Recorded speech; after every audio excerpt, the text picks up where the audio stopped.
Manish, good morning. You can see my screen? Yes, sir. Oh,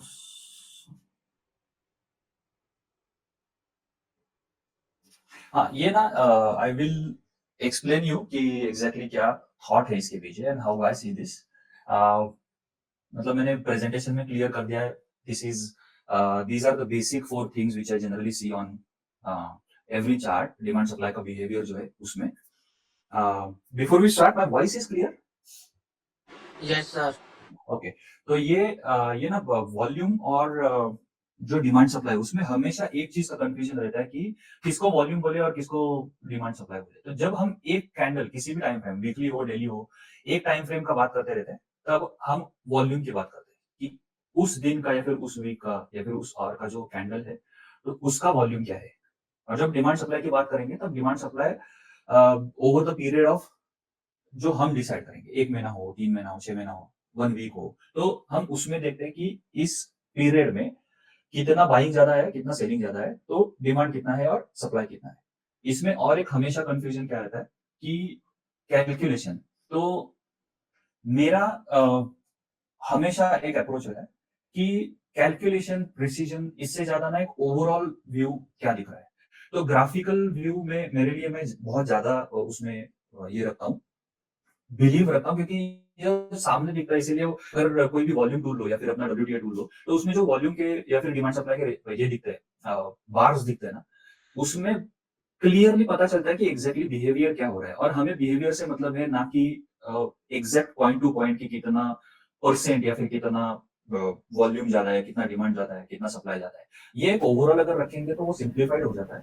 और इसीलिए overall एक approximation पता चलने के लिए मैंने उसको डिमांड सप्लाई रेशियो बनाया कि 1 मंथ में क्या है, 3 मंथ में क्या है, 6 मंथ में क्या है। और अभी जो अपडेट हुआ है उसमें यूजर डिफाइन क्या है।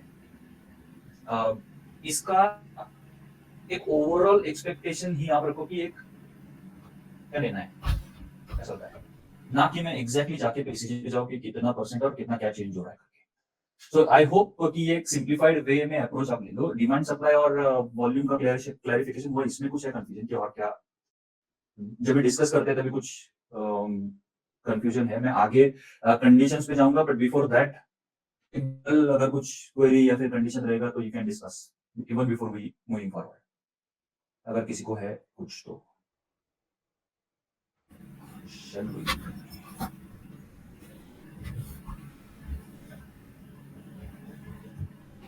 तो ये ना नेक्स्ट स्लाइड में अगर देखोगे आप, तो ये लास्ट टाइम भी एक डॉक्यूमेंट शेयर किया था, ये थोड़ा उसका एनहांस वर्जन है। इसमें 4 कंडीशन हमेशा आती है कि प्राइस ऊपर जा रही है और उसके साथ every day every week volume भी आ रहा है, तो डिमांड भी डेवलप हो रहा है और प्राइस ऊपर जा रही है। इसका मतलब क्या है कि प्राइस को रियल स्ट्रेंथ मिल रही है ऊपर जाने के लिए, जो हमेशा हमें चाहिए कि प्राइस अगर ऊपर जाएगी तो वो डिमांड के साथ जाए। ये पहली कंडीशन। दूसरी कंडीशन कि प्राइस नीचे आ रही है लेकिन उसमें वॉल्यूम नहीं है, उसमें सप्लाई नहीं है, उसमें सेलिंग नहीं दिख रही है, रेड कैंडल्स जो है वो कम दिख रही है। तो इससे क्या होता है फर्क? इससे फर्क एक चीज होती है कि प्राइस नीचे आ रही है लेकिन उसमें सप्लाई नहीं है। इसका मतलब कोई बड़ा प्लेयर है जो वापस लोअर लेवल पे बाय कर सकता है, डिमांड जोन में जब भी प्राइस आएगी तभी उससे वहां पे वो बाय कर सकेगा। और वहां से प्राइस का वापस एक रिएक्शन देखने को कंडीशन है। तो ये दो कंडीशन है कि हमें एक लोअर लेवल पे वापस एंट्री पॉइंट मिल जाता है। तीसरी कंडीशन है प्राइस ऊपर जाए लेकिन वॉल्यूम नहीं है, मतलब उसमें डिमांड नहीं है, जो ग्रीन वॉल्यूम हम बोलते हैं, तो वो नहीं दिख रहा है। अभी वो नहीं दिखेगा तो क्या, प्राइस ऊपर जा रही है लेकिन उसमें डिमांड नहीं है, इसका मतलब वहां पे मैनिपुलेशन हो रहा है। तो फेक तरीके से ऊपर ले जाना चाहते हैं, फिर जा रहा है क्योंकि वो ट्रेडर्स होते हैं, रीडर्स होते हैं।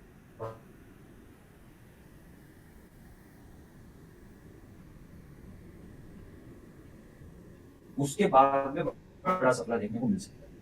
तो ये एक सेलिंग वाली है, फिर सप्लाई वाली मैनिपुलेशन वाली कंडीशन हो गई। तीसरी प्राइस है कि प्राइस नीचे आ रही है और उसके साथ हमें बड़ा वॉल्यूम भी है, और नीचे आ रही है और बड़ा वॉल्यूम है, मतलब वो रेड वॉल्यूम होता है, वो सप्लाई दिखता है वहां पे और वो विजिबली दिखता है। रिसेंट जो अक्टूबर से करेक्शन हो रहा है वहां पे बहुत सारे स्टॉक्स ऐसे आपको देखने को मिले जहां पे सेलिंग दिखी और उसमें वॉल्यूम भी बहुत बड़ा दिखा। तो ये ओवरऑल 4 कंडीशंस होती है जो हमेशा चार्ट पे मैं देखता हूँ कि इसमें क्या हो रहा है, इसका बिहेवियर क्या हो रहा है। अगली स्लाइड ये जो है अभी ये 4 कंडीशंस का एग्जांपल है आगे। अगर ये काइटेक्स रियल प्लेटो भी रिसेंटली ये दिया था, स्टॉक दिया था एग्जांपल के लिए, तो इसीलिए मैंने काइटेक्स लिया। इसने अच्छा मूवमेंट भी दिया, इसका एग्जांपल के बेसिस पे अच्छा एक डिमांड का एग्जांपल बन रहा था, इसलिए मैंने ये स्टॉक चूज किया। बहुत अच्छी रैली दी है। मेरे को ये एक्सट्रीम एग्जांपल चूज करना था कि अच्छे डिमांड के बाद आगे क्या होता है। तो अगर आप पहला कंडीशन ये देखोगे कि यहाँ पे मैंने दिखाया कि यहाँ पे डिमांड बढ़ रहा है और उसके साथ में यहाँ पे एक बेस बनाया था और उसी बेस से निकल के ये आगे निकल गया। वहां से आके उसने बहुत अच्छी ऑलमोस्ट 250% का रैली दिया और उसके बाद में उसने करेक्शन दिया है। अभी ये एक्सट्रीम एग्जांपल है, ये ऐसा नहीं है कि मैं सिर्फ यही एग्जांपल है, लेकिन कंफ्यूजन वाले एग्जांपल दूंगा तो समझ में नहीं आएगा, क्लियरिटी नहीं आएगी, इसके लिए मैंने एक्सट्रीम एग्जांपल लिया था। ऐसे ये बिहेवियर जो है ना, ये रिपीट होते रहता है हमेशा। तो आपको जब भी चार्ट देख रहे हो तो चार्ट पे हमेशा ना लुक आप डेवलप करो कि आपको चार्ट पे क्या देखना है, आपको चार्ट पे कहाँ देखना है। इसका मतलब क्या कि अगर मैं प्राइस यहाँ पे अगर ले लूंगा तो क्या पॉसिबिलिटी बन रही है, मेरे को यहाँ पे अगर ले लूंगा मैं तो क्या पॉसिबिलिटी बन रही है, वर्सेस मैं यहाँ पे ले लूंगा तो क्या पॉसिबिलिटी बन रही है। अभी ये चार्ट ऑलरेडी डेवलप हो चुका है तो आपको ये हमेशा कंफ्यूजन रहेगा, तो यार ये तो चार्ट तो ऑलरेडी प्रिंट हो चुका है, तो इसका एग्जांपल लेके तो कोई भी बात कर सकता है। लेकिन ट्रस्ट में हम जब भी इतने मेंबर्स के साथ जुड़े, हम जब भी ये देख रहे हैं डिमांड सप्लाई के साथ प्राइस बिहेवियर क्या होता है, तो ये पैटर्न जो है, ये बिहेवियर जो है हमेशा रिपीट होते रहता है। तो इस केस में क्या करना है हमें, ऐसे वाले केस में जहां पे प्राइस भी डेवलप हो रही है और डिमांड भी अच्छा डेवलप हो रहा है, इस केस में हमें लो रिस्क एंट्री ढूंढनी है, ये बात की बात है बाकी एनालिसिस के बाद। लेकिन डिमांड सप्लाई के हिसाब से अगर देखोगे तो ये बिहेवियर याद रखना, ये बिहेवियर आपके लुक में मार्क करके रखना, ये अच्छा है। जब भी आप चार्ट खोलोगे तो सबसे पहले ये ऐसे वाले बिहेवियर्स को पकड़ो कि ये कहाँ पे हुआ, इसके बाद में क्या हुआ, अभी चार्ट पे क्या चल रहा है। तो ये एक आपको हर कंडीशन की, इसकी सिचुएशन की एक इमेज बना के देगा, पैटर्न बना के देगा। मैं चार्ट पैटर्न और उसकी बात नहीं कर रहा हूँ, कैंडल स्टिक्स की बात नहीं कर रहा हूँ। एक इमेज पैटर्न जो होता है ना कि हाँ ये कंडीशन बनती है तो ऐसा चार्ट दिखता है, तो वो एक इमेज आपके सामने हमेशा बनी रहेगी और वो बहुत जरूरी है। क्योंकि जब आप कोई भी रैंडमली एक चार्ट देखते हो तो सबसे पहला इंपॉर्टेंट चीज है कि आपको उस चार्ट पे क्या दिख रहा है और आपको वो चार्ट से एक ग्लांस में, लुक में क्या पता चल रहा है, वो बहुत इंपॉर्टेंट है। तो इसके लिए ये डिमांड सप्लाई रेशियो जो है या फिर डिमांड सप्लाई बिहेवियर जो है, ये 4 कंडीशन जो हम डिस्कस कर रहे हैं उसको ध्यान में रखो, वो बहुत इंपॉर्टेंट है। ये पहला कंडीशन हो गया। दूसरा कंडीशन क्या था, हमने डिस्कस किया कि चार्ट नीचे आ रहा है लेकिन उसमें सप्लाई नहीं है। ये भी काइटेक्स का ही मैंने एग्जांपल दिया है। हमने अभी तक देखा था तो वो यहाँ तक का चार्ट देखा था, इसके बाद में देखो यहाँ से प्राइस नीचे आ रहा है, लेकिन जिस तरह से पहले डिमांड डेवलप होता है वहां से आगे अगर देखोगे तो यहाँ पे सप्लाई नहीं है। यहाँ पे सप्लाई नहीं है अगर आप बोलोगे तो यहाँ पे एक बड़ी रेड कैंडल हुई है, यहाँ पे 2-3 रेड कैंडल्स हुई है, तो कंफ्यूजन कहाँ होता है कि यार यहाँ पे सप्लाई तो दिख रहा है। लेकिन जब हम डिमांड और सप्लाई की बात कर रहे हैं तो हम एक कैंडल की बात नहीं कर रहे, हम डिमांड सप्लाई की बात कर रहे हैं, तो हम सर्टेन पीरियड पे बात कर रहे हैं कि 1 महीने में, 3 महीने में, 6 महीने में क्या हो रहा है। तो कंपेयर करो, फॉरगेट की कैलकुलेशन। लेकिन अगर आप ये और ये 2-3 कैंडल्स अगर रेड है तो उसके कंपैरिजन में मैं बाकी ग्रीन कैंडल्स जो बड़ी पॉपअप हुए वो भी कंपेयर करता हूँ विजुअली, तो भी मेरे को पता चल रहा है कि यहाँ पे सप्लाई है नहीं, यहाँ पे कम सप्लाई के साथ प्राइस नीचे आ रहा है। इसका मतलब प्राइस का करेक्शन हो रहा है, यहाँ पे सेलिंग है नहीं। यहाँ पे क्या हुआ, यहाँ पे एक अच्छा लो रिस्क एंट्री मिला, जो हमने सेम चीज यहाँ पे डिस्कस किया और एंट्री मैंने वो शेयर भी किया था कि यहाँ पे एंट्री बन सकता है। वहां से स्टॉक बहुत अच्छा आगे और भी ऊपर गया, ये एग्जांपल इमेज लेने के बाद। तो ये सेकंड एग्जांपल हो गया कि प्राइस नीचे आती है लेकिन सप्लाई नहीं रहता है, तो उस केस में हमें अच्छा लो रिस्क एंट्री मिल सकता है। ये दूसरा कंडीशन हो गया। तीसरा कंडीशन क्या है, तीसरा कंडीशन है प्राइस ऊपर जा रही है लेकिन उसमें डिमांड डेवलप नहीं हो रहा है। ये बहुत अच्छा एग्जांपल कल्याण ज्वेलर्स का है, कुछ मेंबर्स के साथ ये था, पास ये चार्ट भी था, स्टॉक भी था, तो उसके ऊपर से मेरे को एक एग्जांपल के बेसिस पे, सप्लाई एग्जांपल के बेसिस पे बहुत अच्छा चार्ट है कि यहाँ से प्राइस देखो, अगर यहाँ से प्राइस ऊपर जा रही है तो यहाँ पे डिमांड है नहीं कंपेयर टू द सप्लाई। मैं डिमांड सप्लाई की बात कर रहा हूँ, तो इस पीरियड में अगर देखोगे तो यहाँ पे आपको रेड पॉपअप्स ज्यादा दिखेंगे, ग्रीन पॉपअप्स कम है। तो विजुअली मेरे को पता चल रहा है कि यार यहाँ पे सप्लाई ज्यादा दिख रहा है या फिर डिमांड नहीं दिख रहा है। अगर वॉल्यूम ही नहीं है तो मेरे को डिमांड डेवलप होते हुए नहीं दिख रहा है कि यहाँ से प्राइस तो ऊपर जा रहा है लेकिन यहाँ से डिमांड नहीं है। तो इसका मतलब यहाँ पे मैनिपुलेशन हो सकता है, पॉसिबिलिटी है। इस केस में जिसके पास ऑलरेडी ये स्टॉक है तो यहाँ पे प्रॉफिट बुक कर लो, यहाँ पे पोजीशन अपनी लाइट कर लो। अगर डर लग रहा है तो निकल जाओ, यहाँ पे बाइंग करने का तो सवाल ही नहीं आता क्योंकि यहाँ पे डिमांड है ही, अपने क्राइटेरिया में नहीं बैठेगा। ये थर्ड एग्जांपल। ये इसके बाद में है फोर्थ एग्जांपल, जो सप्लाई वाला एग्जांपल है कि यहाँ पे एकदम विजिबली सप्लाई दिख रहा है। ये वही कंटिन्यूएशन चार्ट है कल्याण ज्वेलर्स का। इस पीरियड तक हमने देखा था कि प्राइस ऊपर जा रही है लेकिन उसमें डिमांड नहीं डेवलप हुआ है। इसके बाद में देखो क्या हुआ, यहाँ पे प्राइस ऊपर गया, ये बड़ा फॉल है। ये बड़ा फॉल जो है ये इसके यहाँ पे वॉल्यूम डेवलप है। अगर आप यहाँ पे देखोगे तो ये विजिबल रेड वॉल्यूम है, विजिबल रेड वॉल्यूम दिख रहा है, इसका मतलब यहाँ पे सप्लाई दिख रहा है, नीचे गया। ये चार एग्जांपल, जनरल एग्जांपल है। इसके आगे बहुत सारे डीप में स्टडी करते हैं डिमांड सप्लाई, यू नो ये प्राइस कहाँ पे क्लोज हुई, उसके बेसिस पे डिमांड मतलब सप्लाई कहाँ पे क्लोज हुआ, ये जनरली रेड कैंडल नहीं आनी चाहिए थी। All those are details, but इतना डिटेल जाने का जरूरत नहीं रहता है। मैं खुद नहीं इतना डिटेल जाता हूँ। अभी जो अपने एग्जांपल देखे, I think those are more than enough. वो आपको एक 80-90% तक का ओवरऑल अंडरस्टैंडिंग दे देंगे कि वहां पे चार्ट पे क्या हो रहा है डिमांड सप्लाई में। इतना भी पता चल गया ना, तो उसके बाद में जो बाकी रूल्स है उसके साथ में आप डिसीजन लेने के लिए आपको इजी पड़ेगा, डिसीजन ले सकते हो। इसका एग्जांपल बोलता हूँ कि यहाँ पे सप्लाई दिख रहा है। अभी यहाँ पे ये वाले एरिया में अगर पहले देखोगे कि यहाँ पे चार्ट पे अगर देखोगे, ये वाला अगर पार्ट आप देखोगे आपको कंफ्यूजन होगा कि यार यहाँ पे हो क्या रहा है, मेरे को समझ में नहीं आ रहा है। यहाँ पे थोड़ा सा वॉल्यूम तो डेवलप हो गया, मतलब सप्लाई साइड का वॉल्यूम डेवलप हो गया, अभी सप्लाई डेवलप हुआ और मेरे को मालूम नहीं आगे क्या हो सकता है। तो दूसरा रूल है कि 108 ईएमए के नीचे क्लोज कर रहा है हाई वॉल्यूम के साथ, तो क्लोज कर दो, एटलीस्ट पोजीशन लाइट कर दो, उसके बाद में डिसाइड करो। तो ये बनती है, ये पॉसिबिलिटी बनती है कि ये हमेशा आपको एक चांस देता है, ये हमेशा आपको एक यू नो बता देता है कि आगे पॉसिबिलिटी क्या बन रही है। और ट्रस्ट मी, प्राइस बिहेवियर से भी ज्यादा आपको क्लैरिटी डिमांड सप्लाई से मिलेगी। मेरे खुद के पोर्टफोलियो में और कुछ मेंबर्स हैं उनके खुद के पोर्टफोलियो में ऐसे स्टॉक्स है जो बहुत गिरे लेकिन उसमें सप्लाई नहीं था, और अभी जब भी मार्केट में बाउंस आ रहा है काफी अच्छा रैली करते, काफी अच्छा बाउंस है। इट इज ओनली बिकॉज कि प्राइस करेक्शन हो रहा था बिकॉज ऑफ मार्केट कंडीशन। लेकिन डिमांड सप्लाई के बेसिस पे अगर देखेंगे तो हमने वो होल्ड किया था और उसका अभी देखने को भी मिला है, जैसे ही मार्केट टर्न अराउंड हो रहा है उसमें बहुत अच्छा रिकवरी है, बहुत अच्छा रैली आ रहा है। इसका मतलब ये बेसिक डिमांड सप्लाई अंडरस्टैंडिंग है, बेसिक चीज है कि मैं क्या देखता हूँ, कैसे देखता हूँ डिमांड सप्लाई। ये तो WTO मतलब ये अपना टूल का डिस्क्रिप्शन है कि उसमें क्या है, ये शायद सबके पास है। हाँ, इसको हटा देता हूँ। अब हाँ, अभी सॉरी ये बताओ कि ये एरिया में क्या हो रहा है। ये एरिया में ना सिर्फ प्राइस करेक्ट हो रहा है, ये एरिया में प्राइस करेक्ट हो रहा है लेकिन सप्लाई है नहीं। और एक ये मतलब जब केस हम डेवलप करते हैं कि अभी अभी ये तो पता चल गया कि इसमें नीचे आ रहा है, सप्लाई नहीं है, तो इसमें करना क्या चाहिए, हमारा एक्शन क्या होना चाहिए। तो हमें क्या करना चाहिए, हमें हमेशा ना जहाँ पे डिमांड पॉपअप्स होते हैं ना, वो एरिया में देखना है कि कितनी बार ऐसा हो रहा है। जैसे यहाँ से ये वाले पीरियड में यहाँ से लेके यहाँ तक अगर देखोगे, ये तो बाद में हुआ लेकिन यहाँ तक कोई भी डिमांड का एक अच्छा बड़ा पॉपअप दिख नहीं रहा था, राइट, चार्ट पे। तो वहां पे क्लियरिटी क्या होनी चाहिए कि मैं कंफर्मेशन के लिए रुकू, क्योंकि मेरे को मालूम नहीं यहाँ से और चार्ट कितना नीचे गिर सकता है प्राइस में।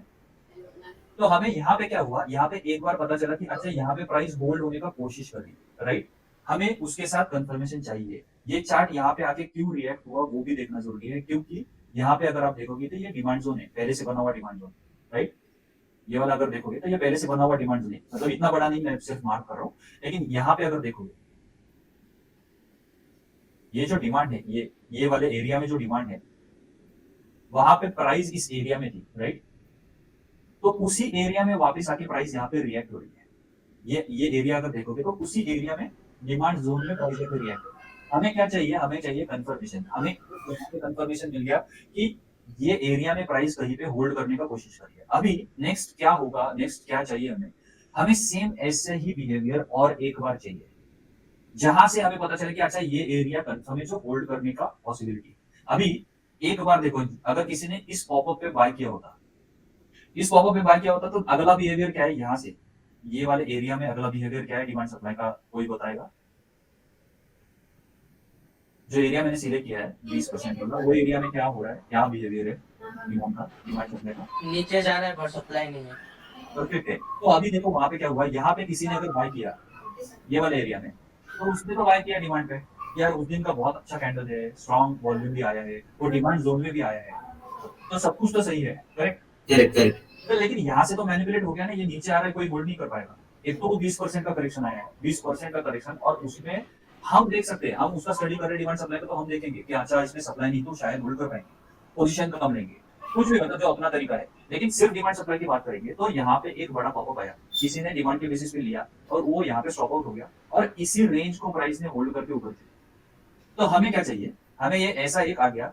अगर आपको ऐसा लग रहा है कि नहीं मेरे को ये बहुत कंफर्म 100% कन्विक्शन है, मैं आपका काम है ये वाले एरिया में कि आप लो रिस्क एंट्री ढूंढो और फिर उसको होल्ड करके आगे राइड करो।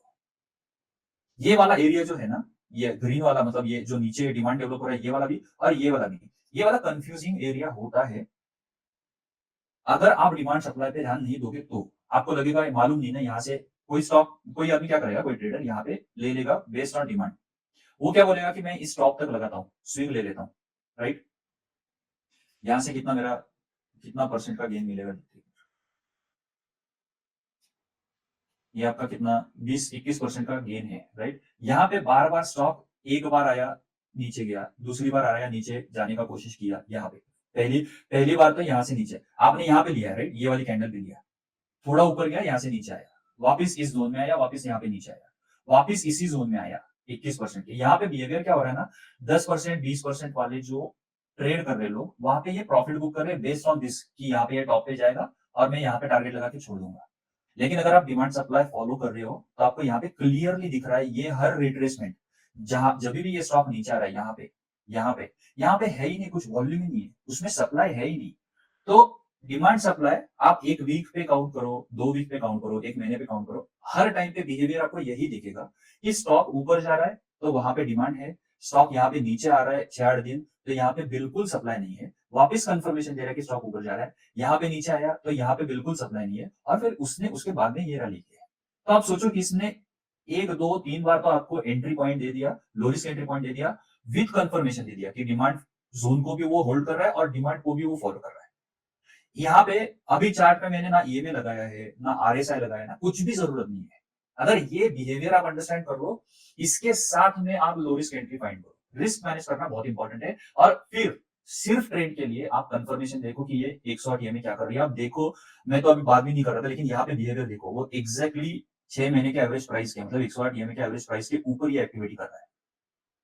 तब तो आपका एक एडेड कन्विक्शन हो गया ना कि हाँ अच्छा ये और भी मेरे को कंफर्म कर रहा है कि हाँ ये ऊपर जाना चाहता है। तो डिमांड सप्लाई के अभी के एग्जांपल्स को अगर देखेंगे तो हमने ये वही 4 बिहेवियर में से ही रिपीट बिहेवियर हो रहा है, भले वो छोटे टाइम पीरियड पे हो नहीं तो बड़े टाइम पीरियड पे। तो ये क्लियर हो गया एग्जांपल कि यहाँ पे क्या सोच होनी चाहिए या फिर कैसे इसको देखना है डिमांड सप्लाई को। मैं ना अभी इसको ये कर देता हूँ, आप ध्यान दो, टूल को एक बार समझा देता हूँ एग्जैक्टली क्या है।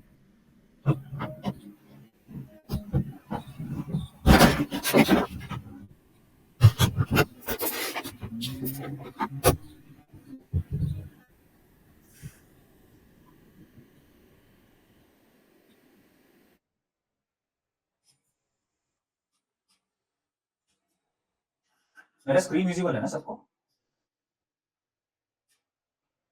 Yes sir. या ओके, सो ये WTA टूल है ना, इसका बेसिक कॉन्सेप्ट में समझा देता हूँ कि क्या होना, मतलब मैंने क्या सोचा था ये डेवलप करने से पहले। 1 मिनट मैं ना बेसिक कॉन्सेप्ट इसके पीछे ये है ना कि चार्ट पे हम हमेशा 3 चीजें ढूंढने का कोशिश करते हैं। एक है ट्रेंड, दूसरा है स्ट्रेंथ और तीसरा है डिमांड सप्लाई। अभी ट्रेंड जो है वो ईएमए बेसिस पे हम देख रहे हैं कि एग्जैक्टली कैसे उसको 108 ईएमए के ऊपर है तो इंस्टीट्यूशन के हिसाब से वो 6 महीने के एवरेज प्राइस के ऊपर है तो ट्रेंडिंग रहता है, मोमेंटम में रहता है, तो प्राइस वो हमेशा ऊपर जाने का या फिर डिमांड जोन को होल्ड करके ऊपर जाने का कोशिश करता है, तो वो ट्रेंड हो गया। दूसरा है स्ट्रेंथ। स्ट्रेंथ में देखता हूँ कि चार्ट निफ्टी को आउट परफॉर्म कर रहा है क्या, तो ये ट्रेंड का यहाँ पे मैंने दे दिया कंडीशन की क्या, बाकी कुछ भी नहीं लगाओगे तो यहाँ पे आपको ट्रेंड पता चलेगा, स्ट्रेंथ पता चलेगी, रिलेटिव परफॉर्मेंस के हिसाब से वो आउट परफॉर्म कर रहा है या नहीं कर रहा है।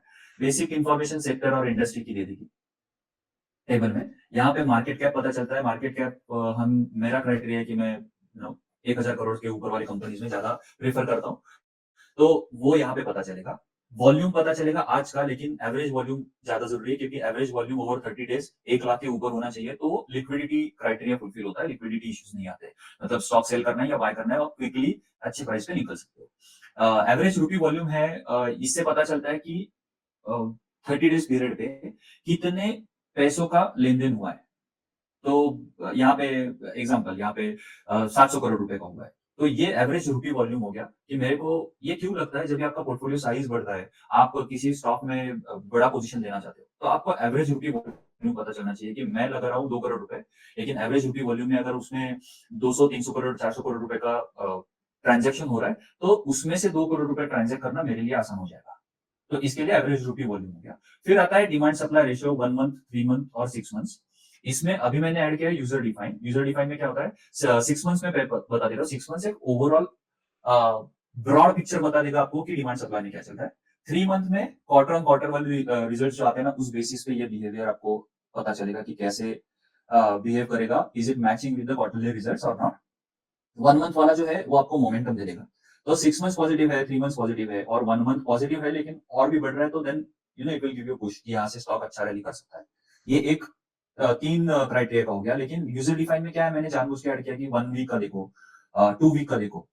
तो इवन बिलो 1 मंथ आपको अगर 1 हफ्ते में, 2 हफ्ते में ये बहुत अच्छा स्ट्रॉन्ग डेवलपमेंट दिख रहा है, तो आप वो मोमेंटम के हिसाब से पिक कर सकते हो डिमांड सप्लाई बेसिस पे, बाकी एनालिसिस करने के बाद। तो ये तो टेबल का वो हो गया कि टेबल में क्या दिख रहा है आपको। लेफ्ट साइड में ये क्वार्टरली रिजल्ट्स है। मेरे को क्या चाहिए था, एक अपना कॉन्सेप्ट है जो मतलब कोर्स का या फिर मेरा फिलोसॉफी का कॉन्सेप्ट है कि डीबीक्यू एनालिसिस। तो डीबीक्यू मतलब D for demand supply, B for basic fundamentals and Q for quarterly results.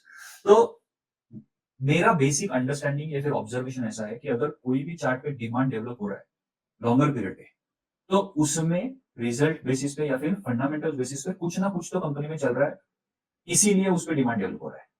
वो क्या चल रहा है इसके लिए वेट करेंगे तो वो बहुत बाद में न्यूज आती है, तब तक स्टॉक बहुत भाग चुका होता है। तो मेरा अंडरस्टैंडिंग, मैं उसको ऐसे देखता हूँ कि डिमांड डेवलप हो रहा है, फिर कंपनी के बेसिक फंडामेंटल्स अच्छे हैं और फिर क्वार्टरली रिजल्ट्स का कंफर्मेशन आ रहा है, तो ये इन्वेस्टमेंट के लिए स्टॉक बहुत अच्छा है, ये आगे जाके बहुत अच्छा रैली कर सकता है। तो ये ओवरऑल मैं डॉट्स कनेक्ट करता हूँ कि इस तरह से मैं देखता हूँ कि डिमांड, फिर उसका क्वार्टरली रिजल्ट्स का कनेक्शन सही मैच हो रहा है क्या और फंडामेंटल्स ठीक है।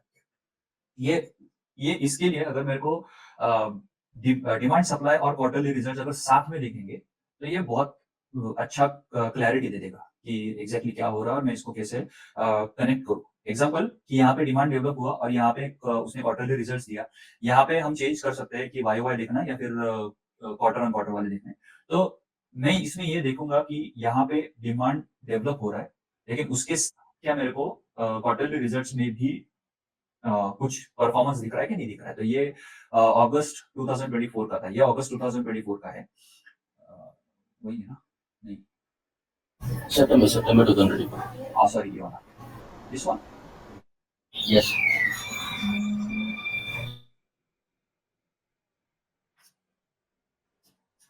हाँ हाँ सॉरी, सितंबर 2024। तो ये वाला रिजल्ट में मैच करूंगा कि इसने क्वार्टर ऑन क्वार्टर पे या फिर वाई वाई पे कैसे क्या रिजल्ट दिए है और उसके हिसाब से क्या ये डिमांड जोन को जो होल्ड करने की कोशिश कर रहा है, वो रिजल्ट बेसिस पे भी होल्ड कर रहा है कि नहीं कर रहा है। उसमें कुछ अच्छा रिजल्ट आया है, कंसिस्टेंट रिजल्ट है, तो वो सब इस पे मेरे को एक चार्ट पे सब दिख जाएगा। तो it is easy to understand कि क्या हो रहा है। इसके बाद में सिर्फ आपको जाके देखना है कि फंडामेंटल बेसिस पे उसमें सही है कि नहीं है एंड इंडस्ट्री में उसके वॉल्यूम है कि नहीं है। तो ये दो चीजें जिसके लिए स्टॉक हेल्प पे जाना पड़ेगा, लेकिन उसको छोड़ के आपको चार्ट पे तो सब कुछ दिख जाएगा। अभी एरोस का ये व्यू एरोस जो है, इसमें टेक्निकल है और फिर इसमें क्वार्टरली रिजल्ट्स वाले एरोस निकल जाएंगे, सिर्फ आपको टेक्निकल एरो दिख जाएंगे। फिर क्वार्टर ऑन क्वार्टर वाले मतलब रिजल्ट है, तो आपको सिर्फ ये देखना है कि टेक्निकल नहीं चाहिए, फिर सिर्फ रिजल्ट वाला एरोस देखना है, तो वो भी मैंने ऑप्शन देखे रखा है। दोनों देखना है तो दोनों का ऑप्शन देखे रखा है। इसमें जो टेक्निकल सिग्नल्स है उसमें इन्वेस्टमेंट और मोमेंटम, ऐसे दो ऑप्शन है। तो ये मोमेंटम वाले जो है वो आपको बहुत सारी जगह दिख जाएंगे और इन्वेस्टमेंट वाले है तो आपको सिर्फ उसी जगह पे दिखेंगे जहां पे इन्वेस्टमेंट ग्लोरीज का अपॉर्चुनिटी मिल रही है। तो ये एक हो गया एंट्री, एक सॉरी ये एग्जिट सिग्नल्स ऑन ऑफ है। मैं इसको हमेशा ऑफ रखता हूँ क्योंकि एग्जिट में हमेशा ट्रेल करते रहता हूँ, लेकिन ये बहुत ब्यूटीफुली दिया, देखो यहाँ पे एग्जिट दे दिया इसने। सो ये एक, ये सेम दोनों के लिए है, मोमेंटम और इन्वेस्टमेंट के लिए। ये एक हो गया। ये कंपेरेटिव सिंबल है जो हम निफ्टी को निफ्टी का आउट परफॉर्मेंस देख रहे हैं चार्ट से, चार्ट का परफॉर्मेंस देख रहे हैं निफ्टी से। तो सेम यहाँ पे सिंबल चेंज करके आप कोई भी इंडस्ट्री का देख सकते हो। वो कस्टम इंडेक्स यूज करते थे इसलिए मैंने यहाँ पे रखा है। ये आरएस लेंथ है जो हम एआरएस फॉलो करते हैं ना, तो आप यहाँ पे उसका नंबर डाल दो। अभी शायद 231 चल रहा है डेज, तो आप यहाँ पे डाल के उसका परफॉर्मेंस चेक कर सकते हैं। यहाँ पे चेंज करोगे तो आपको ये आउट परफॉर्मेंस में बता देगा कि कंपेयर टू ARS ये आउट परफॉर्म कर रहा है कि नहीं कर रहा है। ये हो गया डिमांड सप्लाई वॉल्यूम चेंज जो है ये 50 अभी रखा है, तो 50 डेज का एवरेज वॉल्यूम काउंट करके वो परसेंटेज चेंज बता देगा। ये जो परसेंटेज आपको यहाँ पे दिख रहे हैं ये वाले वो परसेंटेज है। ये एम ए ऑफ वॉल्यूम ये 50 दिन का रखा है, कोई 30 फॉलो करता है, कोई 10 फॉलो करता है। तो वीकली पे मैं 10 फॉलो करूंगा और डेली पे मैं 50 या 30 फॉलो करूंगा, ये करता हूँ। ये डिमांड सप्लाई रेशियो जो है यहाँ पे अभी यूजर डिफाइन जो दिया है वो ये है। अब आप जाके यहाँ पे चेंज करोगे तो यहाँ पे नंबर चेंज होते रहेगा। तो ये मैं क्या करता हूँ, मान लो कि मेरे को 2 हफ्ते का देखना है तो मैं यहाँ पे 10 डालूंगा। अभी 10 डालूंगा तो यहाँ पे मेरे को 2 हफ्ते का बता देगा कि एग्जैक्टली उसके हिसाब से यहाँ पे डिमांड सप्लाई में क्या चल रहा है। 1 दिन का देखना है तो 5 दिन का डालूंगा, 1 हफ्ते का देखना है तो वो 1 हफ्ते के हिसाब से बता देगा। ये नीचे जो है उसके कलर्स है, जो डाउन डे है, रेगुलर डाउन डे और डिस्ट्रीब्यूशन डे। डिस्ट्रीब्यूशन डे मतलब जिसमें बहुत बड़ा वॉल्यूम, ये वाले पॉपअप जो दिख रहा है आपको ये वाला, तो ये बड़ा हो गया जिसमें आपको पता चल रहा है कि यहाँ पे डिस्ट्रीब्यूशन हो सकता है, तो ये इसका कलर है। कलर बेसिस पे अंडरस्टैंड करने के लिए ये red is regular volume, same green is regular volume और फ्लोरोसेंट इज अक्यूमुलेशन वाला है। ये बड़े पॉपअप्स जो आपको दिख रहे हैं वो। इसमें एक इंटरेस्टिंग चीज है, मैं इसको सप्लाई सप्लाई का बिहेवियर देखने के लिए मैं क्या करता हूँ, इसको मैं ग्रीन को ना ट्रांसपेरेंट कर देता हूँ। तो over the period of long 6 months बोलो, 3 मंथ्स बोलो, 1 मंथ बोलो, आपको एक ओवरऑल सप्लाई का बिहेवियर दिखेगा क्या हो रहा है अगर आप ग्रीन को ऑफ कर देते तो एक डेवलपमेंट पता चलता है कि हाँ यहाँ पे ये वाले एरिया में बिल्कुल सप्लाई नहीं था, यहाँ पे कुछ पॉपअप हुआ, यहाँ पे बार बार पॉपअप हो रहा है, यहाँ पे एक बड़ा सप्लाई है। तो एक एक ओवरऑल अंडरस्टैंडिंग है कि हो क्या रहा है सप्लाई बेसिस पे। कंपेयर कंपेयर टू डिमांड हम उसको दोनों ऑन करके रखेंगे या फिर यहाँ पे भी देख सकते हैं, लेकिन सिर्फ सप्लाई देखना है कि यार हाँ मेरे को अभी ये स्टॉक क्या होता है, देखो यहाँ से ये 100-150% भाग गया और यहाँ पे सप्लाई डेवलप हो रहा है, तो मैं शायद यहाँ पे सोचूंगा कि कहीं पे प्रॉफिट बुक कर लूं, थोड़ा पोजीशन राइट कर लूं। ये सब बात मतलब पोजीशन मैनेजमेंट की बात है कि मैं कहाँ पे हूँ। जैसे हमेशा कोई भी 90% ऑफ द टाइम अक्टूबर से लेके करेक्शन आता है, वो आगे 6 महीने चलता है। तो ये बिहेवियर है मार्केट का। तो होगा कि मैं यहाँ पे देखूंगा कि यहाँ पे सप्लाई का क्या चल रहा है, मेरे को दिख रहा है कि ये शायद स्टॉक और ऊपर जा सकता है क्या, मैं उस बेसिस पे भी यहाँ पे डिसीजन ले सकता हूँ सिर्फ सप्लाई का बिहेवियर देखने के लिए, ये ग्रीन ऑफ करके। ये सेम अगर डिमांड का अंडरस्टैंडिंग करना है, हमेशा ना डिमांड के पॉपअप ज्यादा दिखते हैं तो कंफ्यूजन कम रहता है, सप्लाई में कंफ्यूजन ज्यादा रहता है। लेकिन सेम अगर डिमांड का डेवलपमेंट देखना है तो मैं इसको रेड को ऑफ करूंगा और फिर देखूंगा कि यहाँ पे उसका डिमांड का डेवलपमेंट या फिर विजुअली मेरे को क्या दिख रहा है, ओवरऑल अंडरस्टैंडिंग क्या आ रही है। तो ये एक अच्छा तरीका है डिमांड सप्लाई को एनालिसिस करने का। ये एक हो गया वॉल्यूम स्क्वीज जो है ना, ये कलर है जो ये ब्लैक कलर के दिख रहा है ना, इसमें कुछ भी वॉल्यूम नहीं, इसके लिए वो ब्लैक करके रखा है, तो मेरे को वहां पे पता चलता है कि ये इस एरिया में या फिर इस जोन में कुछ है ही नहीं, वॉल्यूम ही नहीं है, ना डिमांड का है ना सप्लाई का है। जब अगर प्राइस नीचे आ रहा है तो वहां पे पता चल रहा है कि यार यहाँ पे वॉल्यूम नहीं मतलब सप्लाई नहीं है। प्राइस ऊपर जा रहा है तो सेम चीज, यहाँ पे डिमांड नहीं है फिर भी ऊपर जा रहा है, तो वो कंफ्यूजन क्लियर देता है। वॉल्यूम जब ये जो परसेंटेज और वो सब दिखा रहा है ना, वो उसका है ये लेवल्स। यहाँ पे अगर देखोगे तो ये परसेंटेज चेंज, फिर शो हाईएस्ट एवर वॉल्यूम हमेशा आता है, हाईएस्ट एवर वॉल्यूम हमेशा आता है, फिर highest volume of the year है, तो वो सब पॉपअप दिखा देगा आपको, शायद यहाँ पे होगा। ये देखो, ये टेक्स्ट कौन सा आपको ऑटो चाहिए, मतलब आप स्क्रीन अगर चार्ट को छोटा बड़ा करोगे तो उसके हिसाब से एडजस्ट हो जाएगा। अगर टाइनी रखना है तो छोटा, अपने अपने स्क्रीन के हिसाब से वो एडजस्टमेंट के लिए ऑप्शन देता है। टेक्स्ट कलर, बैकग्राउंड कलर है। बहुत सारा क्वेरी आया था ना कि ये अगर मैं इसको ऐसे कर देता हूँ ये ग्रे हो जाता है, ये वॉल्यूम जो बार है उसके पीछे चले जाते तो समझ में नहीं आता, इसके लिए वो उसको ट्रांसपेरेंट कर दिया था, कर दिया था, और आप हटा भी सकते हो उसको। ये हो गया ये क्वार्टर ऑन क्वार्टर वाली, मतलब ये एरोज जो है, ब्लैक एरोज जो क्वार्टरली रिजल्ट दिखा रहे हैं, ये उसका ऑप्शन है कि ऑन ऑफ करना है क्या। ये ऑफ और ऑन हो गया। ये आपको सिर्फ डिजिट्स चाहिए, एरोज नहीं चाहिए तो वो हो जाएगा। यहाँ पे क्वार्टर ऑन क्वार्टर देखना है बाय डिफॉल्ट, अगर इसको ऑफ रखोगे तो ये ईयर ऑन ईयर वाले दिखाएगा, मतलब अभी मार्च मतलब अप्रैल का रिजल्ट आया है तो अप्रैल का रिजल्ट वर्सेस लास्ट अप्रैल का रिजल्ट का कंपेयर करके वो परसेंटेज दिखाएगा। अगर आप क्यू एन क्यू दिखाओगे तो आपको quarter on quarter, last quarter to ये क्वार्टर का कंपेयर दिखाएगा। सेल्स देखना है नहीं देखना है, ये इसमें ऑन ऑफ कर सकते हो। ये वाला ऑफ करोगे तो यहाँ पे आपको सेल्स नहीं दिखाएगा, सिर्फ ईपीएस दिखाएगा। इस एरो का साइज और इसका कलर एडजस्टमेंट है। निगेटिव क्वार्टर बीजी, पॉजिटिव क्वार्टर बीजी मैं दिखा देता हूँ। ये बीजी कलर ऑन किया, यहाँ पे मैं क्या किया कि सिर्फ मान लो कि मेरे को ये एरोज नहीं देखने, मैंने टेक्निकल ऑन किया यहाँ पे, तो ये ब्लैक वाले एरोज निकल गए, लेकिन ये रेड वाला जो बैकग्राउंड दिख रहा है ना, ये रेड वाला बैकग्राउंड मेरे को बता देगा कि ये क्वार्टर का रिजल्ट कैसे आया है, वो निगेटिव है या पॉजिटिव। तो वो बैकग्राउंड से मेरे को पता चलेगा कि यार एग्जाम्पल कि मैं अभी 1:5 आरआर पे चल रहा हूँ और यहाँ पे निगेटिव क्वार्टर आया है और यहाँ पे थोड़ा सा मेरे को एक प्राइस का या फिर सप्लाई का बिहेवियर दिख रहा है, तो मैं प्राइस बुक करूँ। ये एक यूज हो सकता है। तो विजिबली जितना पॉसिबल है मैंने उसको कोशिश किया कि आपको एक चार्ट का अ, एक इमेज वन क्लिक पे देख के पता चले कि मेरे को करना क्या चाहिए। ये हो गया। इसके बाद में ये जो टेबल है, रिजल्ट टेबल, ये उसके एडजस्टमेंट है कि आपको टेबल का साइज क्या चाहिए, लुक क्या चाहिए, फिर सेम उसका अलाइनमेंट क्या है, टॉप राइट टॉप सेंटर में करना है, बॉटम लेफ्ट में करना है। अभी मैंने बॉटम लेफ्ट में रखा था। तो ये हो गया। उसका फ्रेम जो है, ये ब्लैक फ्रेम, उसका विड्थ और उसका कलर, ये जो रोज दिख रहे हैं एक के बाद एक, ये उसका कलर चेंज करने का ऑप्शन है। ये क्यू टेबल नंबर जो है ना, तो ये इसमें क्या क्या आपको दिखना चाहिए ये मैंने रखा है।